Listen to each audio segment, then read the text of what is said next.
ఇవాళ గతంలో ఇతర పార్టీల వ్యక్తుల నుంచి తీసుకొని అభివృద్ధి అనేటువంటి నామకరణ చేసిందే మీరు.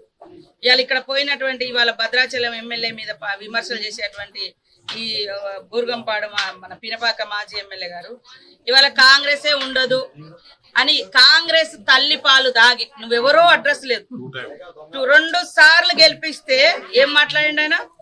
చెన్నై లాగా అయిపోతుంది కాంగ్రెస్, చెన్నైలో ఎట్లా పార్టీ అయిపోయిందో అయిపోయింది. ఇప్పుడు అధికారంలోకి వచ్చినాం కాబట్టి తట్టుకోలేక రకరకాల విమర్శలు చేస్తున్నారు.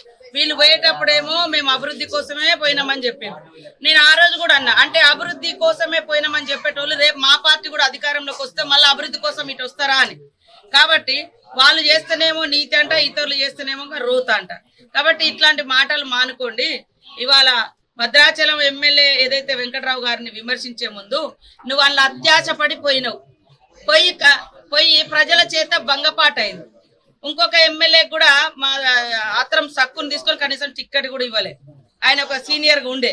కాబట్టి భద్రాచలం ఎమ్మెల్యేను ఏదైతే జైనైండో ఆయనను విమర్శించే నైతిక అర్హత ఈ బీఆర్ఎస్ నాయకులకు లేదు. అందులో మీరు కూడా గతంలో 2 సార్లు నువ్వు ఎవరో తెలియనటువంటి వ్యక్తిని తీసుకొచ్చి 2 సార్లు గెలిపించిండ్రు చేయి గుర్తు మీద. అదే వెంకట్రావు గారు గతంలో ఎంపీగా పోటీ చేసిండు, ఎమ్మెల్యేగా పోటీ చేసిండు, ప్రజల మధ్య ఉన్నాడు, ఎమ్మెల్యేగా గెలిచిండు.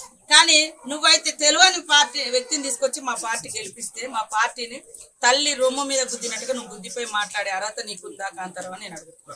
ఇంకోటి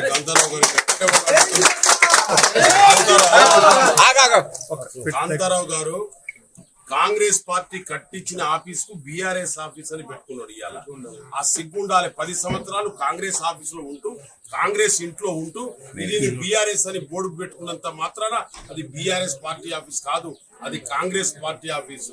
అది ముందు తెలుసుకోమను. లోగడ నువ్వు ఎక్కడి నుంచి వచ్చినావు, నీది ఏబిసిడి ఏంది, బేసిక్ పే ఏంది అని తెలుసుకుంటే ఆయనకే వదిలేసినాం మేము.